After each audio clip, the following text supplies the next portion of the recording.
Bonjour à tous, je suis Fanny de Thérapie Sauvage, je suis thérapeute en psychologie humaniste et en psychospiritualité. Dans ce podcast, j'aimerais définir en fait la différence entre un client et un patient. Parce que j'ai plusieurs fois eu des réflexions où les gens sont un peu choqués que j'appelle mes clients mes clients. Et donc je vais vous expliquer pourquoi je dis client et non pas patient. Alors déjà dans ma formation en psychologie humaniste, en approche centrée sur la personne, c'est comme ça que on m'a appris en fait qu'on appelait les patients les clients. Et ce n'est pas péjoratif. Moi aussi, dans un premier temps, je me disais: «Client, ça fait quand même, argent, des gens qui me rapportent de l'argent». Il y a un côté, commercial derrière qui cadre pas très bien avec le côté, thérapie. Donc je vais préciser tout ça. Donc impatient. Alors impatient, dans le mot patient, bah, il y a patience, il y a patient. Attendre, patient. Il y a passivité. Il y a une notion de passivité. Donc le patient, en fait, ne sait pas. Le patient va voir un médecin, un spécialiste qui, lui, sait et va lui expliquer sa maladie, quelle est sa maladie, quels sont ses problèmes et comment les guérir. Donc le patient, en fait, est très passif dans son, comment dire, dans sa thérapie, dans son accompagnement. Il ne sait pas, en fait. C'est le spécialiste qui sait et qui va expliquer au patient ce qui lui arrive.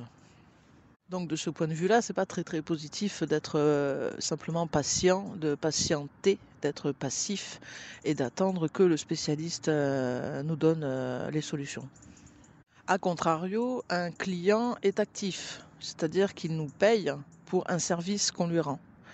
Il est actif, il n'est pas patient, il n'attend pas et il est, acteur de sa thérapie et de son soin. Donc un client paye un spécialiste pour avoir des informations qui vont l'aider à mieux se comprendre. Mais il est acteur de sa thérapie et de son accompagnement. Il y a quelque chose aussi de plus honnête parce que dans le mot client, ben oui, je suis payé pour vous apporter une prestation, pour vous apporter un service.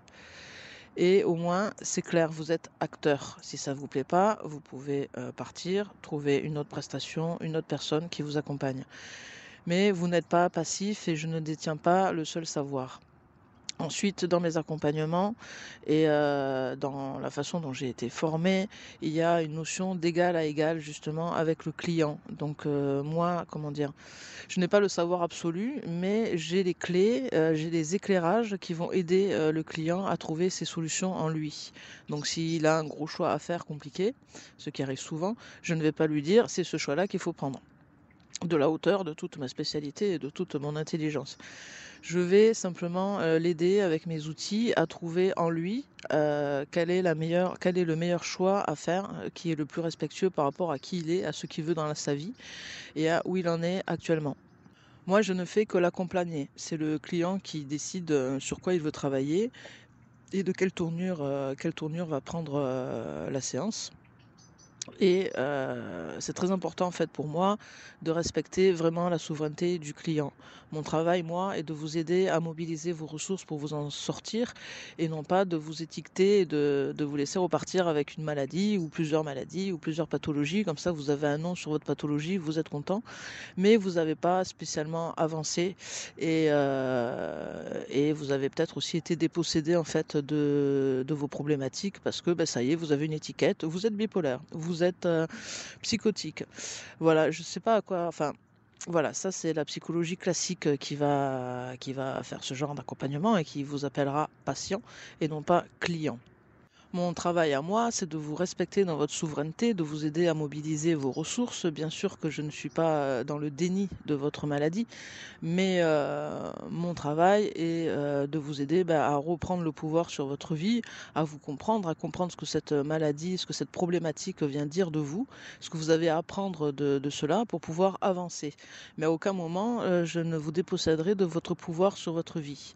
Donc si je propose une piste ou quelque chose et que vous allez me dire: «Ah non, je suis pas d'accord, c'est pas ça», eh bien je vous crois, vous avez raison, c'est votre vie, vous êtes le souverain de votre vie et je vous respecte absolument dans cela, dans mes accompagnements. Chacun a une destinée qui lui est propre et qui est sacrée et chacun a besoin de faire des erreurs, de faire des conneries, de se tromper, de ne pas comprendre pour pouvoir justement mieux apprendre et mieux évoluer par la suite.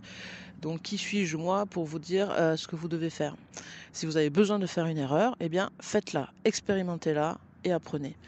Moi, je ne fais que vous accompagner, ce qui est déjà beaucoup. Donc, Carl Rogers, qui est celui qui a fondé l'approche centrée sur la personne à laquelle j'ai été formée, disait qu'il n'était même pas thérapeute. Il disait, moi, je ne fais qu'écouter.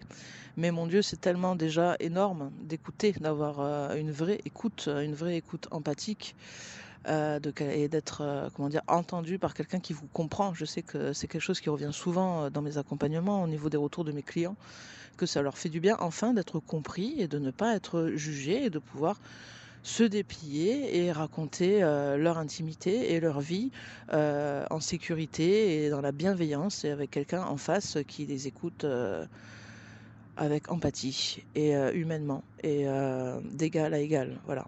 Donc mes accompagnements sont d'égal à égal. Après, chacun sa spécialité.